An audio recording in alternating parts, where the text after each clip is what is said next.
Before the madness, before the musicals, before he was shouting at trees and losing America, George III was just a lonely little prince trapped in the messiest royal parenting triangle you've never heard enough about. Forget powdered wigs and palace glam. This was a childhood built on emotional absence, smothering control, and one heck of a ghost-shaped hole where dad should have been. Let's start with the father-shaped vacuum. Frederick, Prince of Wales. George's dad was basically the royal family's walking scandal generator. He loathed his own father, George II, with the passion of a Regency soap opera villain, and guess what? That hate trickled down. Frederick was charming in public, petty in private, and wildly immature for a man in line for the throne. And when baby George was born, did Frederick step up? Not really. On paper, he looked the part, heir to the throne, patron of the arts, doting father material. But in practice, he was all show and petty politics. While Augusta nursed newborn George, Frederick treated his son like royal wallpaper, more useful as a photo op than a person. He once snatched infant George from Augusta's arms just to make a dramatic solo entrance and announce the birth to George II before she could. Imagine being so petty you steal your own baby's spotlight. Frederick loved to declare he wouldn't raise his kids the way his own father raised him. And then, he did exactly that. He paraded George around at public events, posed him in portraits, made sentimental speeches, while doing next to nothing behind closed doors. George wasn't nurtured. He was used, a prop in Frederick's long-running feud with his own father. And then there was the matter of love, or whatever Frederick thought that was. He flaunted his affairs, most infamously installing his mistress, Lady Archibald Hamilton, as First Lady of the Bedchamber. To his own wife, Augusta, he convinced Augusta the rumors were nonsense, then moved his side piece in. The household was a mess of whispers, manipulation, and emotional whiplash. And young George grew up watching his father treat his mother with total disrespect, gaslighting, betrayal, cruelty.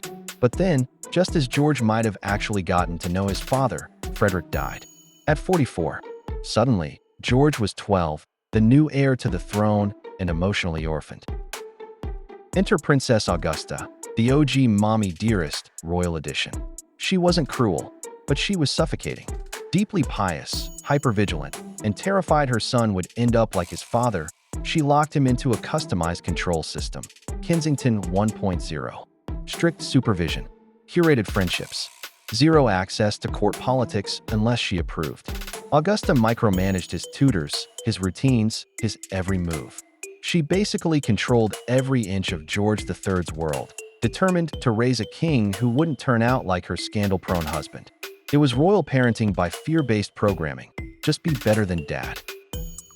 And when it came time for marriage, she rejected multiple candidates for being too fashionable, which was code for too opinionated, too fabulous, too hard to control. Eventually, she approved Charlotte of Mecklenburg-Strelitz, a shy, serious, sensible woman. And George married her 6 hours after meeting her, because Augusta said so. So it's no wonder George III grew up with a very different set of priorities. He vowed not to become his father. He turned monogamy into a personal mission. He married Queen Charlotte, a quiet, educated woman his mother handpicked, and stayed fiercely loyal.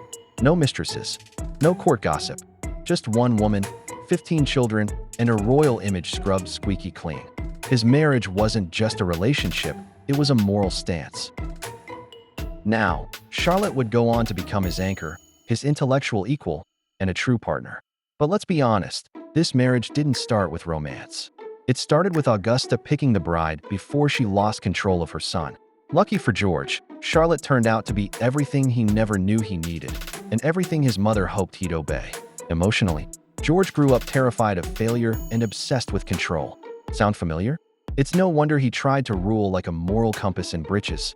He was raised to be the anti-Frederick, a king with no vices and no voice unless mommy signed off.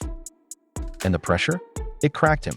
The loss of America, the betrayals, the deaths, the madness. They didn't break a healthy man.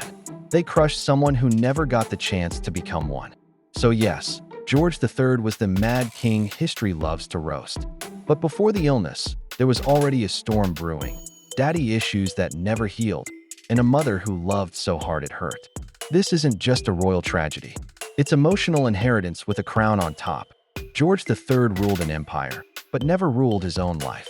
Not until it was already unraveling.